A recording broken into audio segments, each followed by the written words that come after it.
Hey everyone. So I'm just gonna have some fun right now. I'm just gonna play around a little with accents. Not for a long time. I'm just, gonna have some fun. So if you hear your accent and you're like, that's wrong, or I feel offended, not my problem. Get over it. Deal with it. I don't care. I'm here to have fun. You don't like it, no wash. Big fucking deal.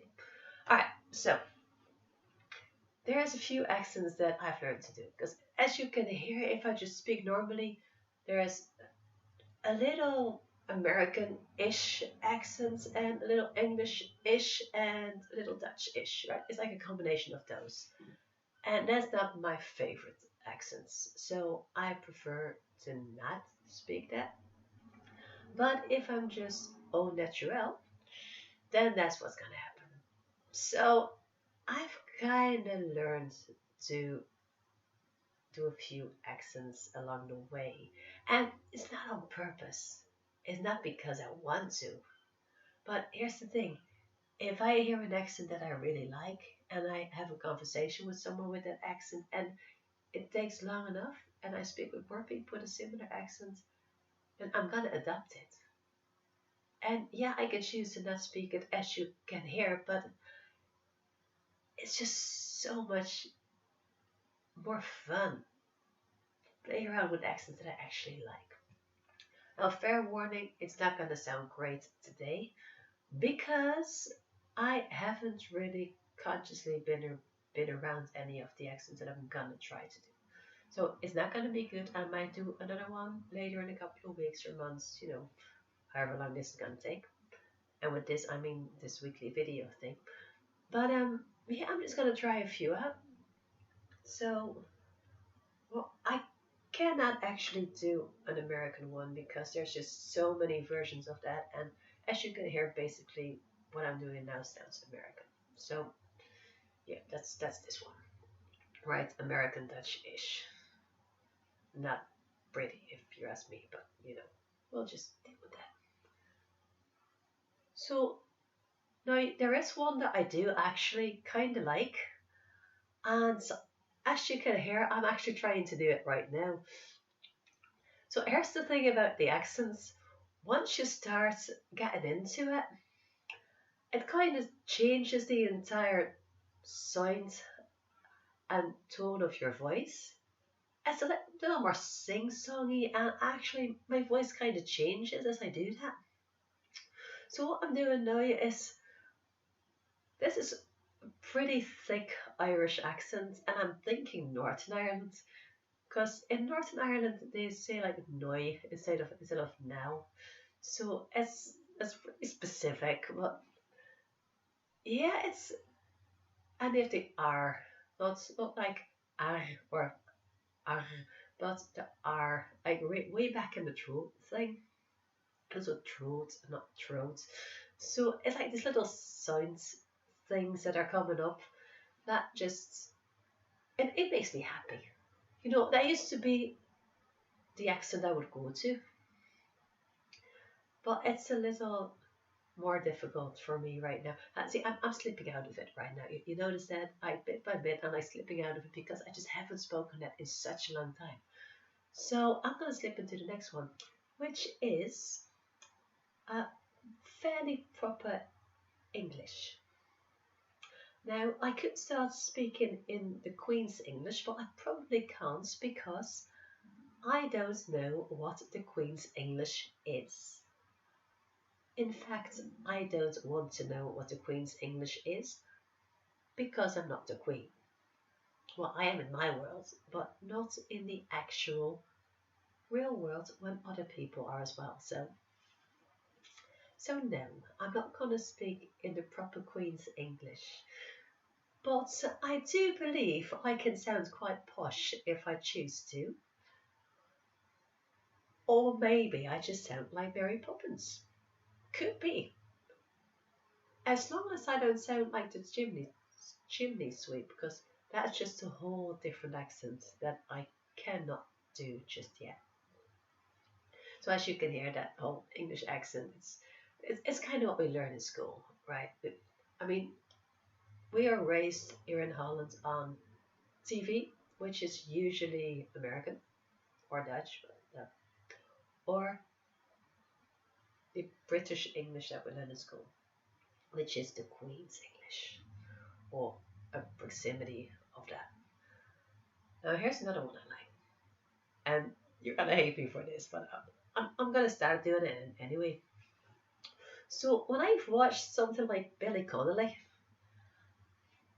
I start to speak with a slight Scottish accent. I'm very much overstating it right now, right? But I can't really help it. It's a fun accent to do.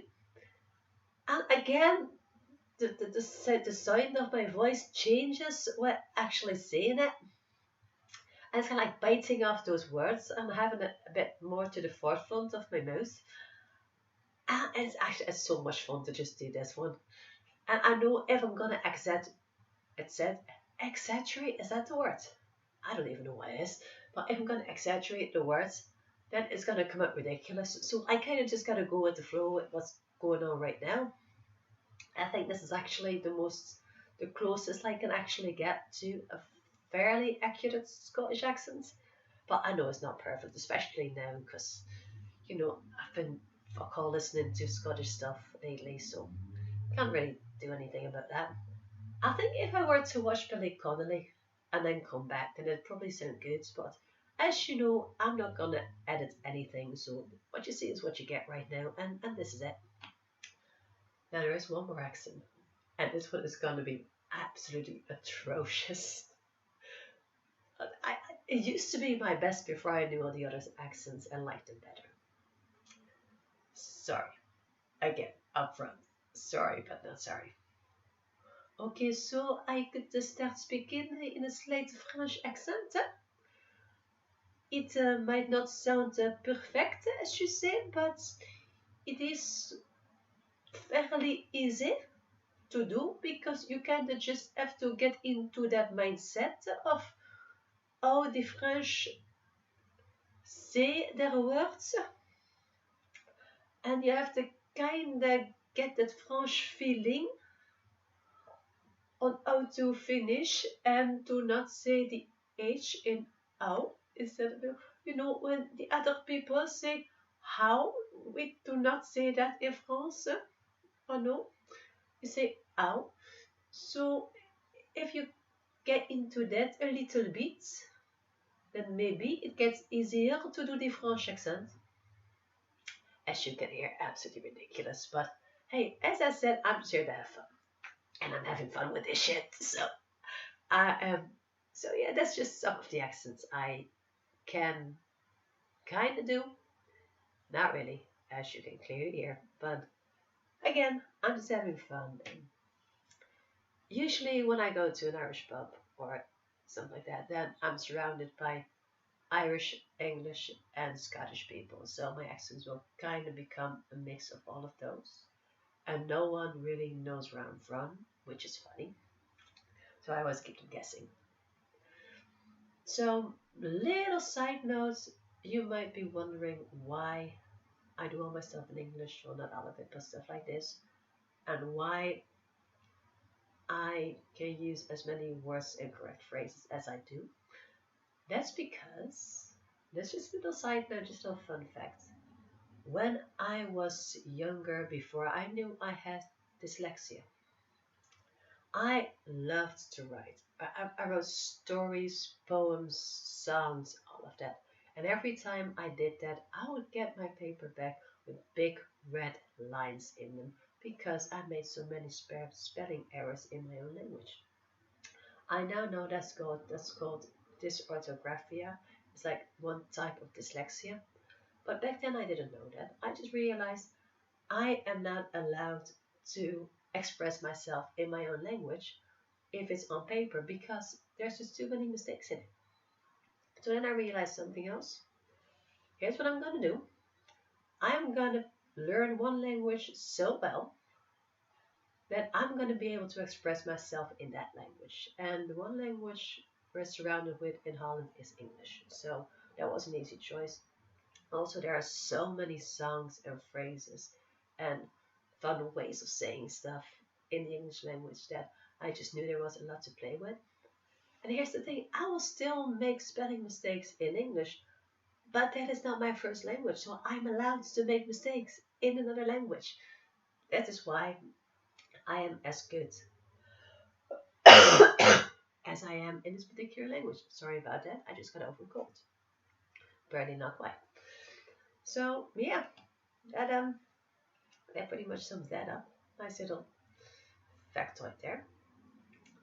So my voice is given out, so I'm gonna stop here. Also, I'm past 10 minutes, so don't worry, it's not corona, just a cold. I was tested.